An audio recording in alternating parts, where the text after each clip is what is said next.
the Children's Wish Foundation does amazing work granting wishes for children diagnosed with life-threatening illness. Those wishes can mean so much to these young people who've had to deal with so much in their lives.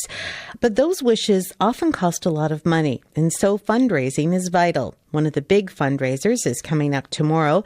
The Wishmaker Walks for Children's Wish are happening this Saturday, October 15th at 4 island locations. The presenting sponsor is Vogue Optical. And to find out more about the walks, we invited Melanie Taylor to drop by our studio. She's the communications specialist and development coordinator with the Children's Wish Foundation on PEI. Hi, Melanie. Thanks for coming in. Thanks so much for having me. Tell us a little bit about the importance of the Wishmaker Walk. What is the money used for? Well, all the money that's raised throughout Canada and within each chapter goes toward granting wishes. That's the sole purpose of what we do and why we raise money. So it goes toward granting 3 wishes per day nationally. Right now, Prince Edward Island is currently working on granting 19 wishes island-wide, and we recently just granted 10 in the last 6 months. So the need is very real here on the island. And I guess the cost of each particular thing would be based on whether it was a trip or whether it was a piece of playground equipment or whatever it might be, right? So it would vary greatly. It does. We consider 3 different types of wishes. There's item wishes, such as campers for families. A lot of the wishes are Disney related or other trips. And there's also celebrity wishes. And on average, one wish costs about $10,000. So we try to budget annually based on the need and what we're able to accomplish. You must hear some really heartwarming stories about how these wishes have affected people. Yes, wishes have an impact on not only the wish child, but the whole family, their caregivers, their doctors, their schools. They say one wish impacts up to 100 people, and we've seen it firsthand. I mean, we get to interact with the wish children that come into the office and at different events. So it's very heartwarming to see just how a wish can impact their life. A lot of people, I think, believe that it's just, something fun that somebody can dream up and they go do it and then that's the end. But a lot of families will tell us that the wish impacted their lives very greatly and created lasting memories, provided hope for the family and the child.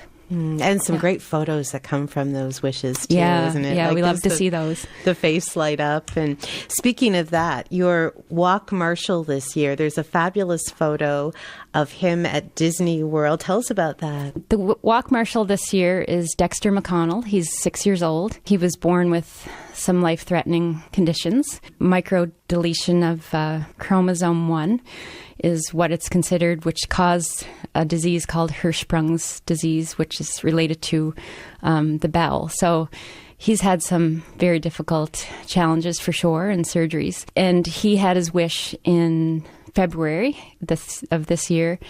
His wish was to go to Disney World to meet his favorite characters. So the beautiful photo of him that's been shared is of him with Mickey, and his face just lit up. And actually, our national office has used that photo extensively because it was such a great picture of just how much joy a wish can bring. Just captured the moment. Mm-hmm. So you have 4 walks scheduled for Prince Edward Island this weekend? Yes. On Saturday, October 15th, we'll have walks in 4 different locations: Charlottetown, Summerside, Montague, and North Rustico. There was one that happened in Tignish on October 1st. So right now we're focusing on the rest. And they are all at specific locations within each community. They can be found on the website, too. There's a website called wishmaker.ca where you can print off a pledge sheet, or you can come to the Children's Wish office to get those, or just show up at the walk and make a donation and walk with everybody there. And who takes part in the walks typically, Melanie? A lot of people come together for the cause because they've been touched in some way by a wish family or child. So there's a lot of wish families that come. Even if they've had their wish granted 10 years ago, they'll still come out and support the walk. We have wonderful volunteers that show up every year, and just people who have rallied with the families and volunteers that want to just come out and support. And there are people that may not even have a connection closely, but they know that it's a great cause, so they'll come out and support the cause. And do you have a goal in mind, or is it whatever people can give? Well, we do set a target goal for sure. When you're fundraising, you have to make sure you have a target to meet. And for PEI this year, we're hoping to raise $70,000 province-wide. Well, I'm sure you will. The Islanders are very generous, and this is such a fabulous cause. They are. Thank you so much for coming in. You're very welcome. Thank you. Melanie Taylor is the Communications Specialist and Development Coordinator with the Children's Wish Foundation of PEI. The Wishmaker Walks take place tomorrow afternoon. Registration starts at 1 in the following locations: the Charlottetown Curling Club, the Summerside Pizza Delight, the Montague Curling Club, and the North Rustico Lions Club. And each walk is no longer than 1 kilometer. They begin at 2 o'clock and end around 2:30 with a celebration to follow.